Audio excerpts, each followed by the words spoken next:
Allahümme salli ala Muhammedin ve ali Muhammed. Euzu billahi mineşşeytanirracim. Bismillahirrahmanirrahim.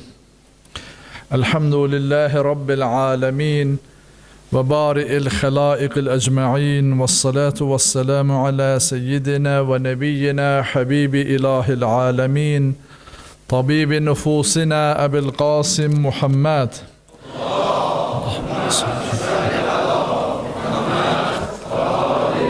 وآله الطيبين الطاهرين المنتجبين واللعن الدائم على أعدائهم أجمعين من الآن إلى قيام يوم الدين.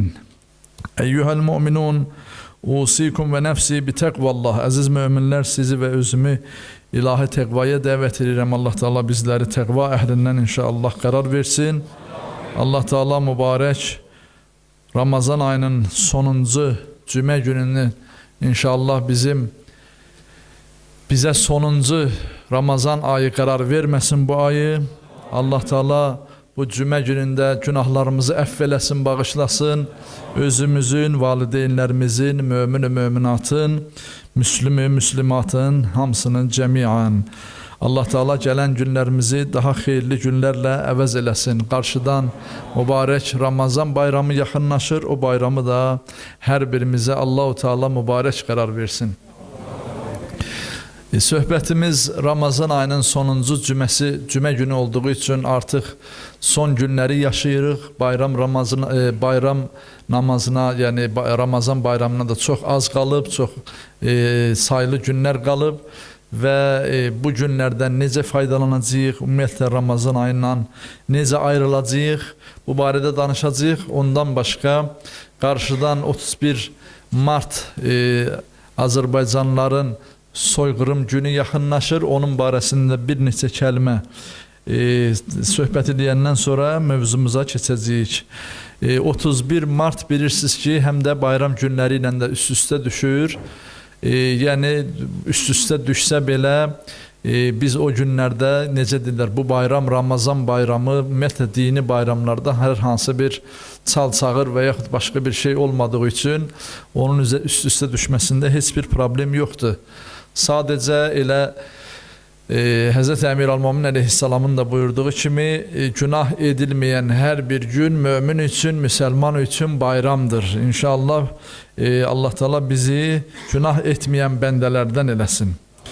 31 Mart soyqırım gününün elan olunması 1918-ci ildə baş verən soyqırım hadisələri ilə bağlıdır. Yəqin ki bilirsiniz, sadəcə xatırlatma edirəm bu barədə, yada salırıq ki 30 Martda 1918-ci ilin 30 Martından 3 Aprelinə qədər bizim şəhərlərimizdə, Azərbaycanın müxtəlif şəhərlərində, paytaxtda olsun, istər digər bölgələrində olsun, Şamaxı, Quba, Xaçmaz, Lənkəran, Hacıqabul, Salyan, Zəngəzur, Qarabağ, Naxçıvan və digər ərazilərdə daşnaq ermənilərinin silahlı dəstələri Azərbaycanlıları kütləvi şəkildə qətliyamından söhbət gedir. Və tarixi mənbələrə görə bu 3-4 gün ərzində 12 minə yaxın Azərbaycanlı, yəni həmvətənimizi, bizim babalarımızı, nənələrimizi qətlə getiriblər. Yəni bizləri soyqırıma məruz qoyublar. Bizim xalqımız ən yaxın keçmişdə, o təxminən 30 ildən biraz çox əvvəl baş vermiş Xocalı soyqırımın yada sala bilənlər var. Yəni o yaşlı nəslimiz yadındadır.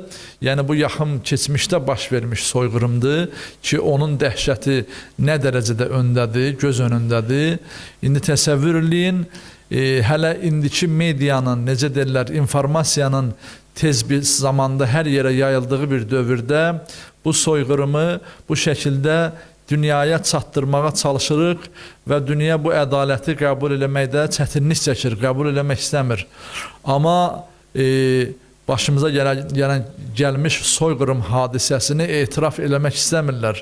Amma təsəvvür edin, 1918-ci ildə informasiya vasitələrinin olmadığı bir dövrdə, xəbərləşmənin çox çətin olduğu bir dövrdə baş vermiş bu hadisəni demək olar ki, örtbasdır elədilər və ondan da sonra qurulmuş Bolşevik hakimiyyəti, Sovet hakimiyyəti bu soyqırımın üzərindən bir xətt çəkdi, onu örtbasdır elədi.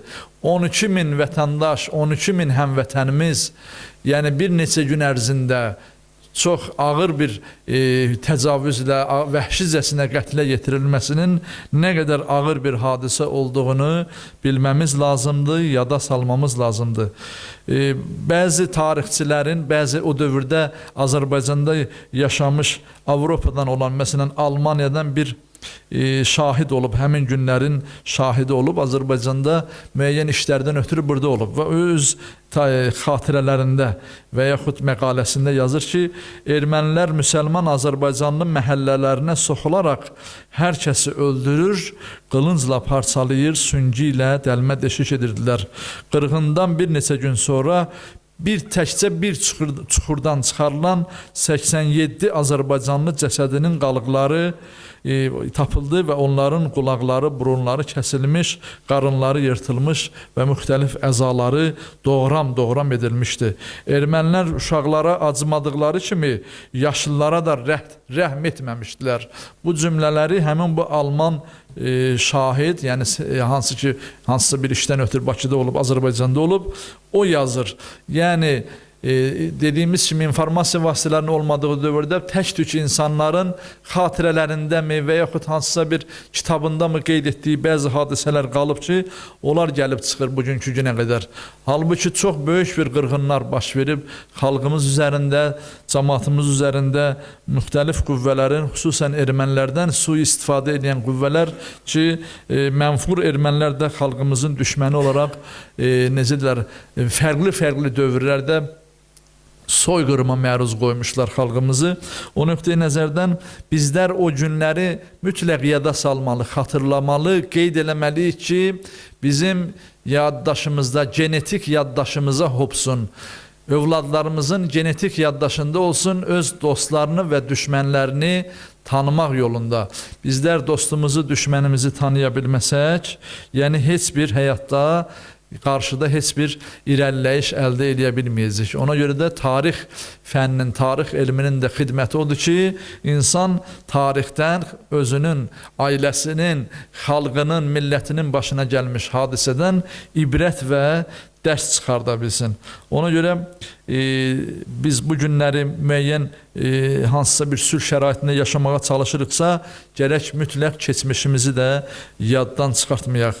Allah Taala mənfur ermənilərin, onların havadarları tərəfindən qətl edilmiş, istər 20-ci əsrin əvvəllərində, istər 18-ci ildə olsun, istər ondan əvvəlki 1915-ci ildə olsun, 12-ci ildə olsun, 1910-cu ildə olsun, istər 1905-ci ildə olsun və yaxud Sovet dövründən sonra müstəqillik dövrümüzdə baş vermiş bu soyqırımlar nəticəsində xalqımızın çox dəyərli övladları öz həyatlarını itiriblər. Onları da bugünkü əziz gündə xatirələrin yad eləyək, onların ruhlarını yad eləyək və çünki bizlərin onlar qarşısında bir tarixi missiyamız var, borcumuz var ki, bizlər öz gələcəyimizi sağlam qorumaq üçün keçmişdəki düşmənlərimizi tanıyaq və onlardan özümüzü, xalqımızı, gələcək nəsillərimizi, övladlarımızı qoruyaq. Allah Taala bu yolda canlarını fəda eləmiş şəhidlərimizi xüsusən yad eləyək ki, onların müəyyən qədər də olsa intiqamı alındı 2020-ci ildə Vətən müharibəsi ərzində və canlarını fəda edənlər torpaqlarımızın azadlığı uğrunda şəhidlərimizlə bərabər bu soyqırımlar nəticəsində canlarını fəda eləmiş, canlarını itirmiş şəhidlərimizin əziz ruhların Peyğəmbərə, Ali Peyğəmbərə salavatla yad eləyək. Allahümmə salli ala Muhammed və Ali Muhammed. Bugün deyildiği kimi Ramazan ayının artıq bu ilin Ramazan ayının son cümə günüdür və bu günlərdə biz inşallah neyniyək, hansı əməlləri yerinə yetirək ki, Allah Taala qarşısında Ramazan ayının son günlərini layiqli şəkildə bu günləri tamamlayaq.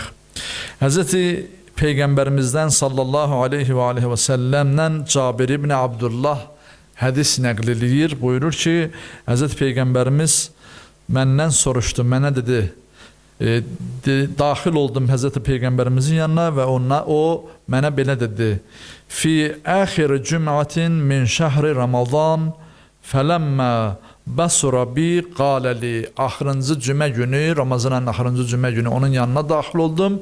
O mənə nəzər elədi və mənə belə dedi: "Ya Cabir, həzihi axir cüm'a min şəhri Ramazan."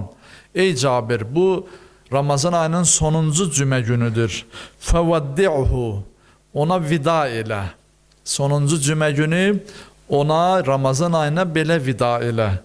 Və qul, və belə de: Allahümmə la tec'aluhu axiral ahdi min siyamina iyyahu fe in cealtehu fec'alni merhumen.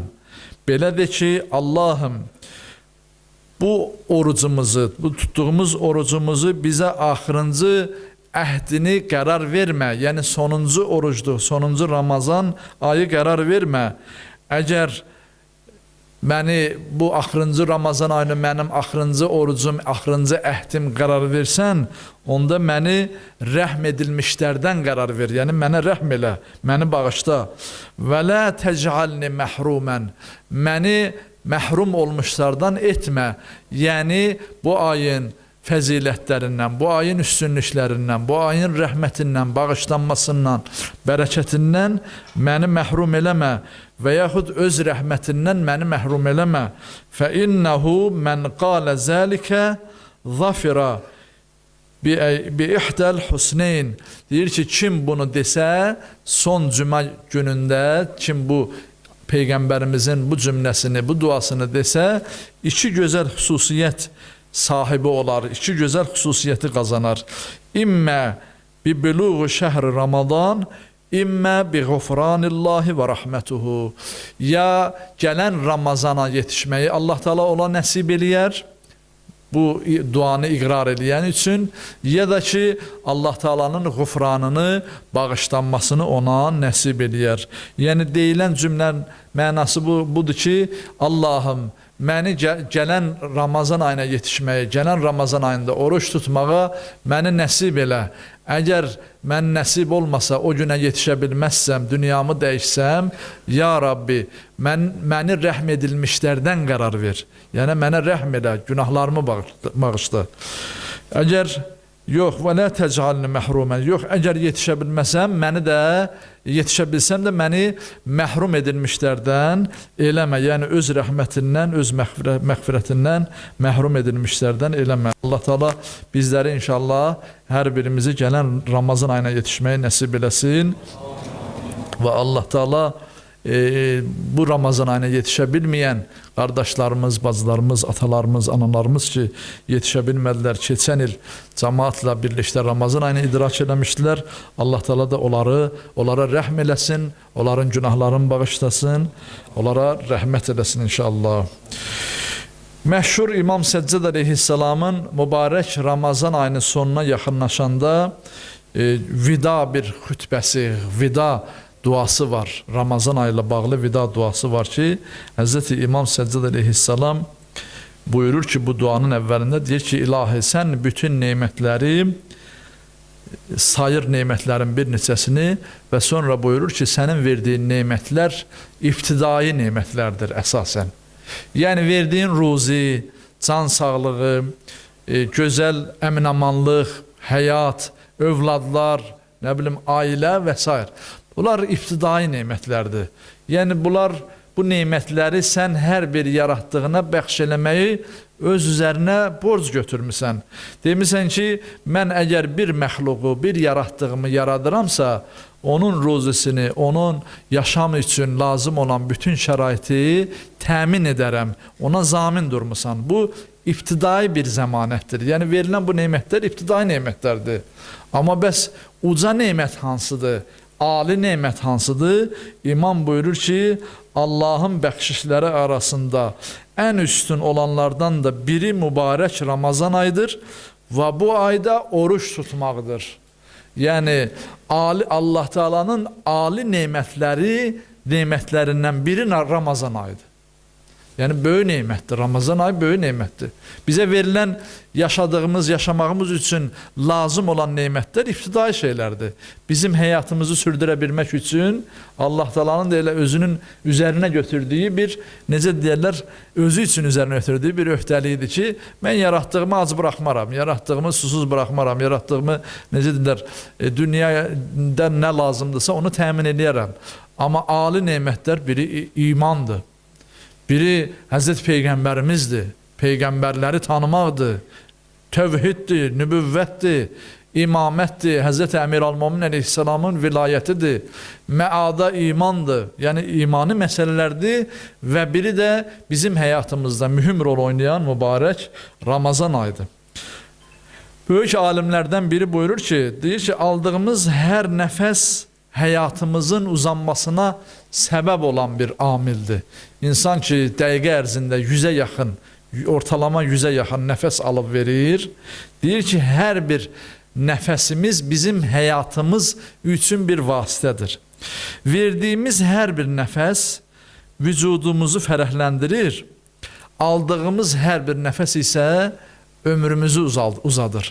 Yəni aldığımız nəfəslə bütün hüceyrələr oksigenlə təmin olur, həyatımızı uzadır və o oksidləşmiş, necədirlər, istifadə olunmuş o nəfəs ki, yenidən nəfəsi veririk, xaric edirik, bu da bizim bədənimizi fərəhləndirmək üçündür. Toksidlərdən, zəhərlərdən təmizlənməmiz üçündür. Deməli, bir nəfəs alış-verişində, təkcə bir nəfəs alış-verişində 2 nemət var. Bir ömrün uzanmasına səbəb olan nemət var. Bir də bədənimizin, cismimizin rahatlığı, fərəhlənməsi, yəni təmizlənməsi üçün olan bir ilahi nemət var. Deməli, hər bir nəfəs dəyərlidir insan üçün. Hz. İmam Baqir Əleyhisselam da buyurur ki, Allah Teala bütün yaratdıqlarını, insandan başqa bütün yaratdıqlarının ömür müddətini onlara biçdiyi, onlar üçün təyin etdiyi zikr sayı qədər qərar verib. Nə qədər, məsələn, ağaclar, heyvanat, nə bilim, nəbatat, bitkilər, ot, nə bilim, çiçək, gül, ulduzlar, günəş, ay, yer kürəsi, nə qədər yaratdığı varsa, hamısının ömür müddəti onlar üçün təyin edilmiş zikr sayı qədərdir. Onlar Allah Taala'nı təsbih edirlər, zikr edirlər və onların zikri sayı, təsbih sayı bitdikdə onların da missiyası tamamlanar, ömrü tamamlanar. Bir insandan başqa insana Allah Teala nəfəs sayı qədər ömür verib. Buyurur ki, bir yeganə insandır ki, insanın ömrü onun nəfəs sayı qədərdir. Yəni bizim alıb verdiyimiz nəfəslər sayılıdır. Hər alıb verdiyimiz nəfəs, təsəvvürün bir dəqiqədə 100-ə yaxın nəfəs alıb veririk və bu hər bir nəfəs sayılıdır, tükənəndir. Necə ki Allah Teala Ramazan ayı üçün buyurur, əyyəmən mə'dudət, sayılı günlərdir, tükənən günlərdir, yəni müddəti azdır. Elə hesab eləməyin ki, uzun müddət olacaq, sizə ağır olacaq, çətin olacaq. Eyni ilə də insanların nəfəsi tükənəndir, sayılıdır. Və bu sayılı nəfəslərə, hər nəfəsinə 2 şükür borcumuz var Allah Teala'ya. Çünki hərəsi bir nemət üçündür. Və bu nemət bizə nə eləyir? Bizə Allah Teala tərəfindən bir bəxşişdir, bir hədiyyədir. İndi təsəvvür eləyin, bu 2 nemətin şükrünü biz əda edə bilirikmi? Adi vaxtda biz nəfəslərimizi sayın belə hesaba almırıq.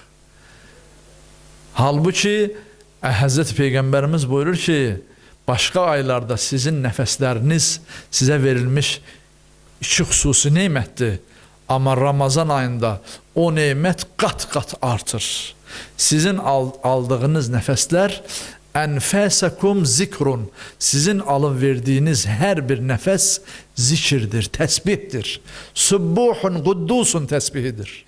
Necə ki Həzrət İbrahim Əleyhisselam bir çobandan Subbuhun quddusun Rabbul mələikətü və ruh zikrini eşidəndə İbrahim Əleyhisselam əvvəl bir neçə sürüsünün bir hissəsini verdi. Sonra sürüsünün yarısını verdi 2-ci dəfə bu zikirdən sonra. 3-cü dəfə bütün sürüsünü bəxş elədi ki, mən bir kərə, bir dəfədə bu zikri eşidim. zikrin şahidi olum. Deməli, Allah-u Teala bu ayda o qədər uca bir rəhmət qoyub, o qədər böyük bir fəzilət qoyub ki, bizlərin onu idraki çətin məsələdir. Nəfəslərimiz belə, sayılı olan bu nəfəslər belə Subbuhun, Quddusun zikri ilə zikirlənir, yəni qiymətlənir. Ramazan ayının sonuna yetişəndə Fitr bayramı inşallah qarşıdan yaxınlaşır. Fitr bayramı qeyd olunar və bu bayramda, bu bayram günündə fitr zəkatı çıxardılar və bu gündə bizlər mükafatlandırılarıq. Yəni bu bayram, bu bayrak əslində bu Şəvval ayının ilk günündə olsa, mübarək Ramazan ayının bir hissəsidir. Yəni Allah Taala'nın ziyafətinin ardından Allah Taala'ya qovuşmaq mərhələsi yetişir. Yəni Ramazan ayının sonunda bayram etməklə Allah Taala'ya qovuşmaq məsələsi yetişir. Allah Taala'dan ona görə hədis-i qüdsüdə buyurulur ki, yəni insan Ramazan ayını oruç tutan iki bayramı var. Biri budur ki, biri iftarda bayram edər.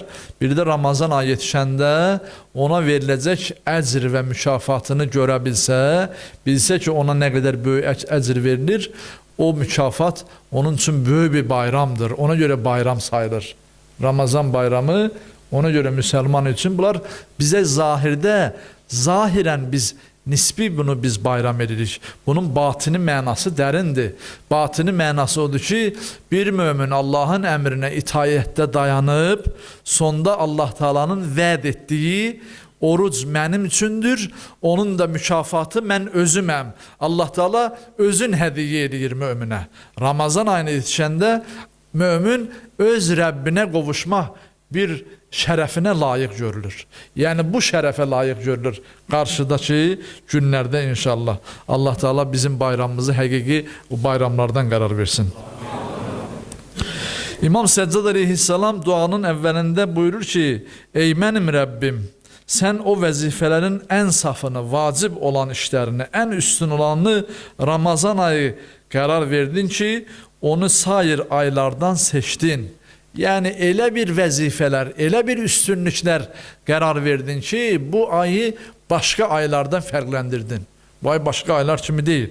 Bu ayda bir Qədir gecəsi qərar verdin ki, Qur'anı nazil etmisən. Belə bir feyz bu ayda baş vermiştir. Bu ayda nazil olmuştur. Kim bu ayda nazil olan Qur'anı qarşılaya bilsə, bu aydakı, yəni mübarək Qur'an-ı Kərimlə birlikdə olsa, Allah Teala həmin bəndəni ucaldar.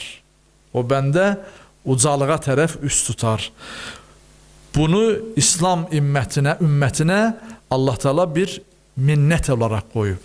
Yəni bizlərin üzərinə, müsəlmanların üzərinə bir nemət bəxş edib. Minnət o deməkdir ki, minnət Allahın minnəti, Allahın verdiyi mübarək mənəvi bir dəyərin müqabilindədir. Minnət, Allahın minnəti bu barədə. Allah Teala maddi nemətlərinə minnət qoymaz. Allah Teala ancaq mənəvi nemətlərə minnət qoyar. Yəni o da odur ki, sizin üçün böyük bir nemət əta eləmişəm. O nemətin qədrini biləsiz. Çünki başqa ümmətlər Ramazan ayında oruç tutmazlar. Sən bu nemətləri müsəlmanlara məxsus eləmisən, ya Rabbəl aləmin. Bizə məxsus eləmisən. Ramazan ayını bizlərə ayırdımsan, təxsis eləmisən.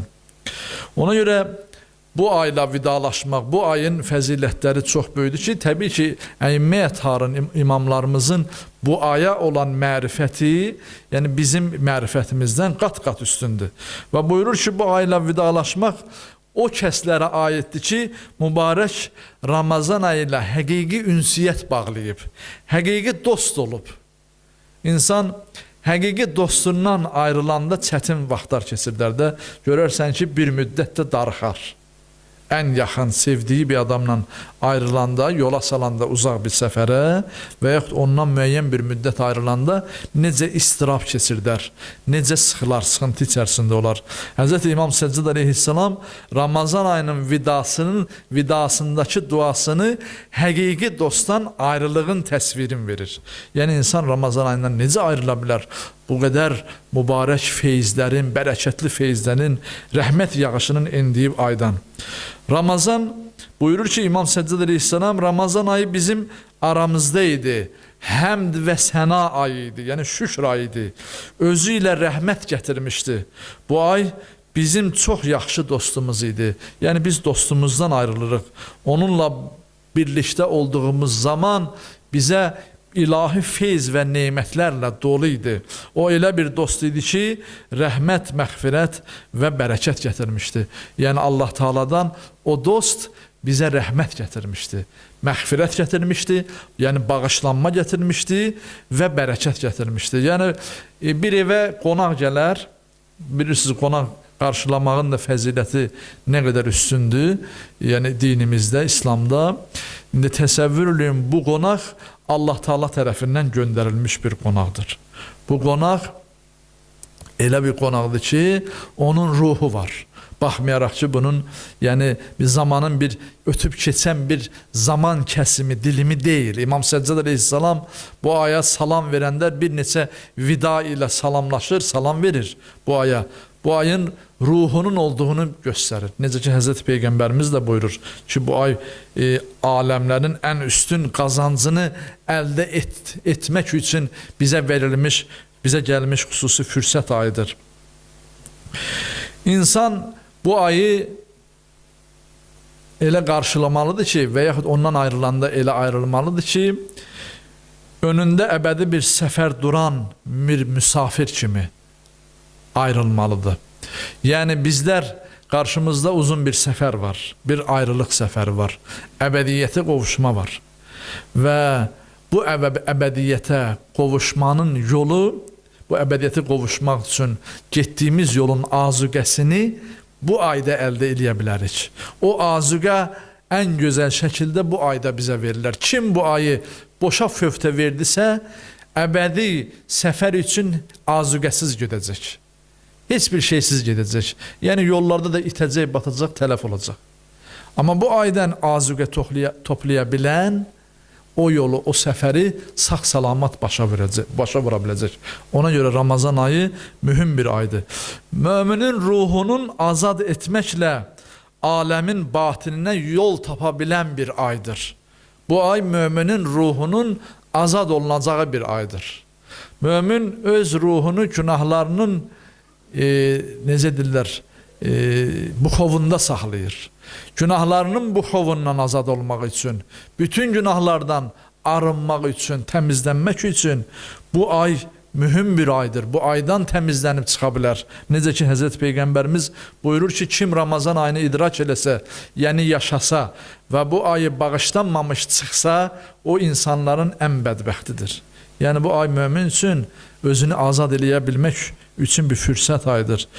Bu ay insanı gələn il Ramazan ayına yetişmək üçün hazırlıq ayıdır. Gələn Ramazan ayına qədər biz özümüzə hesabat verəcəyik gələn ayın əvvəlində.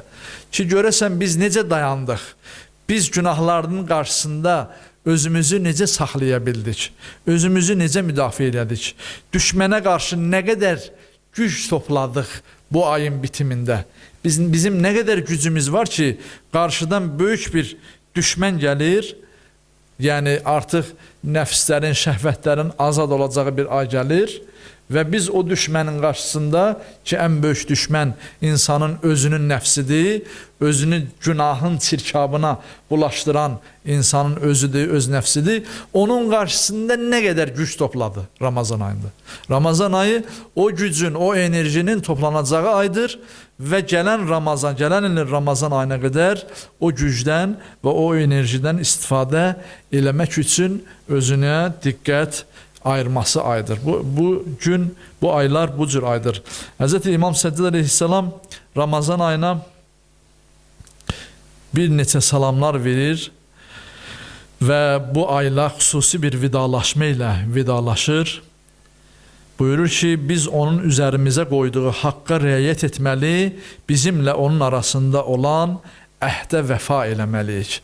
Bu ayla sanki dostumuzla bir əhd bağladığımız kimi yaşadığımız bu ayla bir əhd bağlamışıq. Görəsən, o əhdimizə biz vəfa eləyə biləcəyikmi?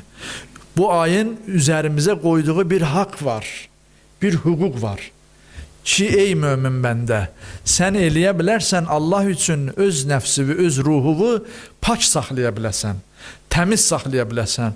Bu ayda təmiz qalmaq üçün mübarizə apardın.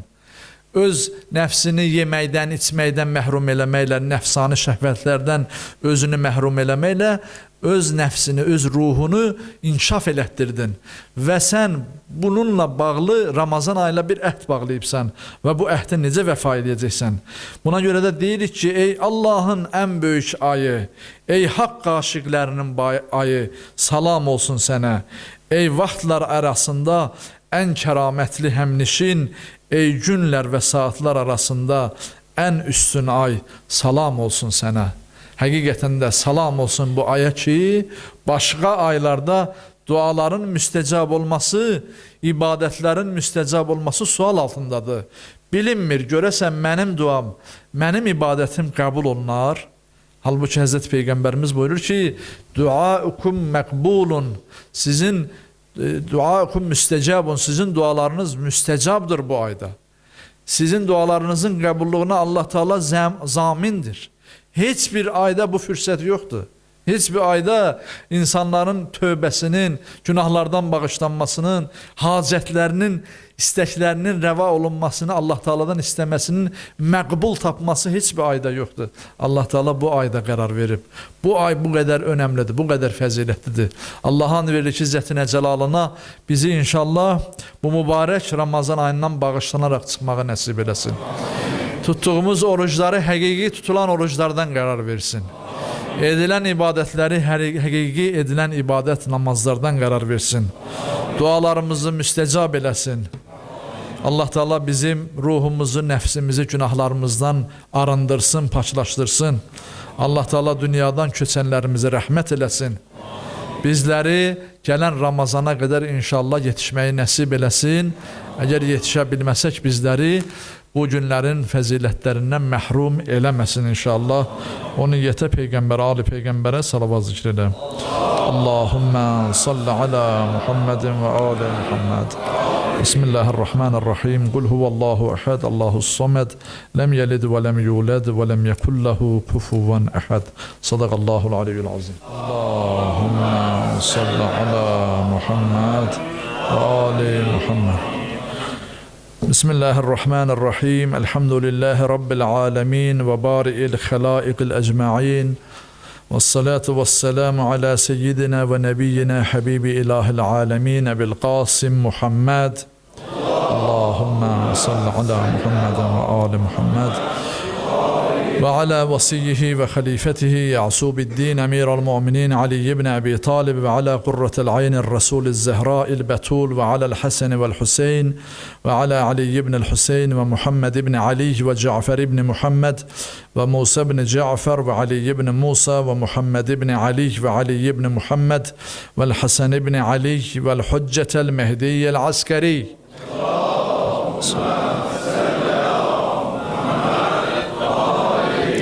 عجل الله تعالى فرجه الشريف أرواح العالمين لتراب مقدمه الفداء. اللهم افتح علينا أبواب رحمتك ويسر علينا خزائن فضلك وكرمك يا أكرم الأكرمين ويا أرحم الراحمين. رب اشرح لي صدري ويسر لي أمري واحلل عقدة من لساني يفقه قولي. صدق الله العلي العظيم. كما قال الله تعالى في كتابه الكريم بسم الله الرحمن الرحيم وأقيموا الصلاة وآتوا الزكاة وما تقدموا لأنفسكم من خير تجده عند الله إن الله بما تعملون بصير. صدق الله العلي العظيم. Ya ibadallah, usikum və nəfsi bi təqvallah. Əziz möminlər, sizləri və özümü ilahi təqvaya dəvət edirəm. Allah Teala bizləri inşallah təqva əhlindən qərar versin. Ümumiyyətlə Fitir bayramı məsələsi ki, bu bayram Fitir günü, Fitir bayramı adlandırıblar və həmin gün zəkat, müəyyən məbləğ zəkat çıxarılmalıdır. Daha doğrusu Şəvval ayının əvvəlinci günü oruç tutan üçün sabit olduqdan sonra, yəni Ramazan ayının sonuncu gecəsi ki, səhərsi Şəvval ayının biridir, o sabit olandan sonra həmin gecə artıq bayram gecəsi sayılır. Məğrib namazından sonraki səhərsi günün Şəvval ayı olduğu bilinəcək. Onda nə edəcək? Fitrə zəkatı ayırmamız lazımdır.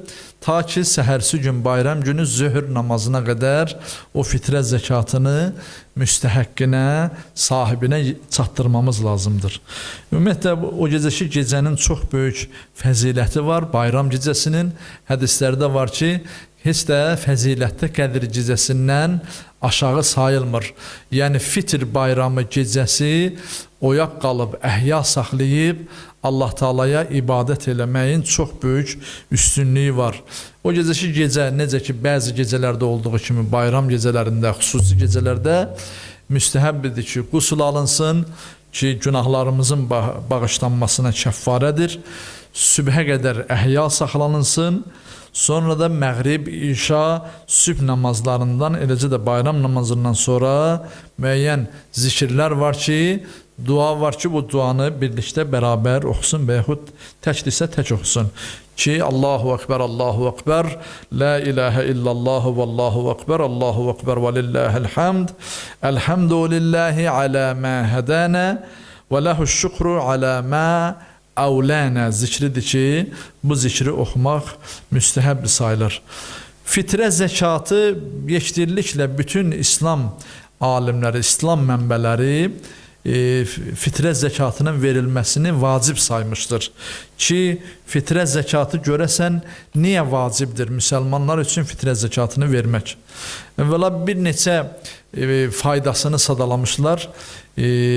Dini mənbələrimizdə, dini mətnlərimizdə. Biri budur ki, Həzrət Peyğəmbərimiz sallallahu aleyhi və səlləmə buyurur ki, namazınızda mənə salavat göndərmədikcə namazınız tamamlanmadığı kimi fitrə zəkatı da orucu tamamlayan əlamətdir. Yəni, orucunuzu tamamlamaq istəyirsinizsə ki, o tutduğunuz oruc tam şəkildə olsun, kamil olsun, mütləq fitrə zəkatı verin, çıxardın malınızdan. Fitrə sədəqəsi tutulan orucun qəbulluğuna zəmanətdir, zamindir. Yəni, tutduğumuz orucların qəbulluğuna fitr zəkatı verməklə, fitrə sədəqəsi verməklə hasil eləmək olar. Üçüncü məsələ qəbr əzabından azad olmağa vəsilədir fitrə zəkatı. Ki, onun vasitəsilə Allah Taala inşallah bizləri qəbr əzabından azad eləsin. Və bir də ki, Ramazan ayındakı nöqsanlarımız var. Tutduğumuz oruclar vaxtı müəyyən nöqsanlar, xətalara yol vermişik. O nöqsanların aradan qaldırılması üçün kəffara olaraq keçir. Bir hədisi şərifdə də belə buyurulur. Necə ki, deyirlər ki, bəzi hədislərdə ki, nafilə namazları, vacib namazların nöqsanlarının kəffarəsidir. Fitrə zəkatı da tutulan oruclarda olan nöqsanların kəffarəsidir. Yəni, müxtəlif səbəblər var, yəni böyük üstünlükləri var. Digər bir məsələ də var ki, imamlarımızdan hədisi şərif var. Həzrəti İmam Sadiq əleyhissalam buyurur ki, fitrə zəkatı orucun tamamlanmasına və təkmil olmasına, yəni kamil olmasına səbəb olar. Necə ki, Peyğəmbərimizə sallallahu aleyhi və səlləmə salavat göndərmək namazın tamam olmasına səbəb olar. Ona görə də hər kim oruç tutsa və bilərəkdən fitrə zəkatını verməzsə, sanki oruç tutmamışdır. Sanki oruç tutmamışdır. Eləcə də hər kim namazda Peyğəmbər və Ali Peyğəmbərə salavat göndərməzsə, onun üçün namaz yazılmaz deyə İmam Sadiq əleyhissalam buyurur. Yenə Həzrət Əmir Al-Mömin əleyhissalama sual verirlər ki, ya Əmir Al-Möminin, salih söz və salih əməl nədir? İmam buyurur ki, salih söz La ilahe illallah şəhadətidir. Bəs salih əməl nədir? Buyurur ki, salih əməl fitrə zəkatını ödəməkdir. Yəni, fitrə zəkatı görün nə dərəcədə ali, ucadır. Həzrəti İmam salih əməllər sırasında buyurur. Yenə İmam Sadiq əleyhissalamdan nəql olunur ki, səhabələrindən birinə xitab edərək belə buyurur. Deyir ki, get və bizim əyalımıza, yəni ailəmizə görə fitrə zəkatını ödə. Ayırdığı pulu imam özünün fitrə zəkatı üçün, özü və ailəsi üçün ayırdığı pulu verir bir səhabəsinə. Və deyir ki, get özümüzün və ailəmizə ayrılmış bu fitrə zəkatını sahibinə çatdır, ödə. Və onlardan heç birini unutma. Yəni o ailə üzvlərimizdən hansı ki, yəni heç bir fərdi unutma. Nə qədər ailə fərd var, övlad var, uşaq var, kim var, əyalda kim var, hamısının fitrə zəkatını ödə. Çünki əgər onlardan kimisə unutsan, onun üçün ölümdən qorxuram deyə İmam Sadiq əleyhissalam buyurur. Yəni sanki fitrə zəkatı verilməyənin ölümü haqqında bir qorxu olduğunu bəyan edir. Yenə həmin həzrətdən İmam Sadiq əleyhissalamdan buyurulur ki, fitrə zəkatı hər bir müsəlmana vacibdir. Əgər kimsə onu ödəməzsə, onun üçün ölüm qorxusu olar deyə Həzrəti İmam buyurur. Yəni fitrə zəkatı ümumiyyətlə zəkat vermək mühümdür, vacibdir. Özümüzü təmizləmək üçün, malımızı, canımızı təmizləmək üçün vacibdir və xüsusən də fitrə zəkatı daha vacibdir ki, hər bir canın, hər bir ailə üzvündə, ailədə olan hər bir canın, necə deyirlər ki, zəmanəti kimi fitrə zəkatı qeyd olunur. Necə ki, Allah Teala buyurur ki, qad əfləhə mən təzəkkə, o kəs müvəffəq oldu, o kəs xoşbəxt oldu ki, o kəs nicat tapar ki, o özünü təmizləyər. Yəni, malını, mülkünü başqalarına müstəhəqqin payını verməklə təmizləyər. Və zəkərəsmə Rabbihi fəsallə, və Rəbbinin adını zikr eləyər və namaz qılar. Yəni, elə bunu da müfəssirlər bayram gününə dəlalət edirlər ki, bu ayət-i kərimə Əla surəsinin 14-cü, 15-ci ayələrdir ki, bu bayram günü, yəni fitrə zəkatı günü, fitrə bayramı günü və yaxud qurban bayramı günü bu zəkatı verməklə, özünü təmizləməklə, ya qurban kəsməklə qurban bayramında, ya da ki, fitrə zəkatı çıxartmaqla nə etməlidir? Özünü təmizləsin. Ümumiyyətlə, bayram sözü Aid-ül Fitr, fitr bayramı, eid sözü qayıtmaq, aud kəlməsindəndir, qayıdış mənasındadır. Əl-Fitr da insanın fitrətinə, İslama qayıdışı deməkdir. Yəni fitrətində nə idi? İnsan tək Allahlı idi. Hənif dinə mənsub idi. Allaha əhd eləmişdi ki, mən səni ibadətə layiq məbud bilirəm. Hələ zərr aləmində, dünyaya gəlməmişdən qabaq. Deməli, fitrətində o Allahı tanımışdı. Rəbbinin Allah olduğunu, onu yaradanın Allah olduğunu bilmişdi. Onunla əhd bağlamışdı. Fitrə zəkatı, yəni həmin fitrətə, İslam fitrətinə dönüş bayramıdır. Aid-ül Fitr daha doğrusu. Yəni fitr bayramı. Bayramdakı deyildiyi kimi qayıdış deməkdir. Yəni bir toplumun, bir insanların, cəmiyyətin çətinliklərdən yaxa qurtarıb qələbə və rahatlığa qayıdışıdır. Yəni insan ki, bu dünyanın keşməkeşindən, günahlarından, eybəcərliklərindən, nə bilim, bütün pisliklərindən Ramazan ayı vasitəsilə özünü təmizləyir, bu çətin nəfsi ilə olan müharibədən, mübarizədən çıxıb nəyə qayıdır? Təmizliyə, qələbəyə qayıdır. Qələbəyə qayıdışdır. Çətinliklərdən çıxıb fitrətinə dönüşdür. Allah Teala da bizim bayramımızı inşallah bu cür fitrətimizə təmiz, pak şəkildə dönüş olan bayramımız kimi qərar versin. Zürarə İmam Sadiq əleyhissalamdan soruşur. Həzrət İmamın səhabələrindən biridir. Deyir ki, ey Allahın hüccəti, nəyə görə insan oruç tutandan sonra fitrə verər? Buyurur ki, İnnə min təməmis savm i'ta'uz zəkə mən samə və ləm yüəddiz zəkə fələ savmə ləhu izə tərakəhə mütəammidən. Yenə də bunun ərəbcəsini burada zikr edeyim. Həqiqətən oruc zəkat verməklə tamamlanır. İmam buyurur, oruc zəkat verməklə tamamlanır. Necə ki, namaz da zəkat verməklə tamamlanır. Qur'an-ı Kərimdə bilirsiniz də bir çox 33 yerdə gəlir ki, təxminən 33 yerdə mən bilirəm. Və aqimus salate və atuz zəkə. Namaz qılın və zəkat verin. Namaz qılın və zəkat verin. Yəni necə namazımız zəkat verməklə, malımızı, özümüzü təmizləməklə tamamlanar. Eyni ilə də orucumuz, tutulan oruclar zəkat verməklə tamamlanar. Həzrəti İmam da onu buyurur. Oruc zəkat verməklə tamamlanır. Kim qəsdən zəkat verməyi tərk edərsə, oruç tutmayan şəxs kimidir. Allah Teala bizi o kəsimlərdən inşallah eləməsin. Allah Teala bizi üzərimizdə haqqı olanların haqqını ödəməklə haqla bu dünyadan köçməyi bizlərə nəsib eləməsin. Allah Teala bizi Allahın, Peyğəmbərin, Əhl-i Beytinin haqqını əda eləyənlərdən eləsin. Allah Teala cəmaatın, cəmiyyətin, insanların haqqı ilə bizi bu dünyadan aparmasın. Onların haqqını ödəməklə ödəmək inşallah şərəfini bizlərə nəsib eləsin. İnşallah qarşıdan gələn mübarək Ramazan ayını hər birimizə mübarək eləsin. Allah Teala bərəkətli eləsin. Allah Teala bu bayramı xalqımıza, millətimizə xeyirlərə vəsilə eləsin. Allah Teala bu bayram vəsiləsi ilə ki, bu bayramda bütün möminlərə, müsəlmanlara öz mükafatını, xüsusi bəxşişini göndərəcək və bu vəsilə ilə bütün xalqımıza daha xeyirli günlər, daha gözəl günlər, dünya və axirət xeyirləri nəsib eləsin. Allah Teala bizi öz xeyirlərindən inşallah məhrum eləməsin.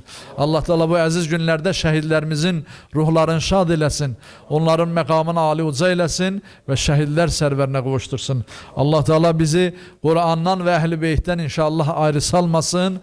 Allah Teala Qur'anın, Əhl-i Beytin və tutduğumuz orucların, şəfaətin qiyamət günündə hər birimizə inşallah nəsib eləsin. İmam Zaman ağanı səhih səlamət eləsin, onun mübarək qəlbin bizdən razı eləsin, nəzərlərin üzərimizdə qərar versin və zuhurun təcil eləsin. Dualarımızın qəbulluğuna o həzrətin salamatçılığı və zuhur təcilinə Peyğəmbər, Ali Peyğəmbərə salavat zikr elə. Allahümmə salli ala Muhammedin və ali Muhammed. Bismillahirrahmanirrahim. İnna a'taynakal kevser fasalli li rabbika venhar inne şani'eke huvel ebtar. Sadakallahul aliyyul azim.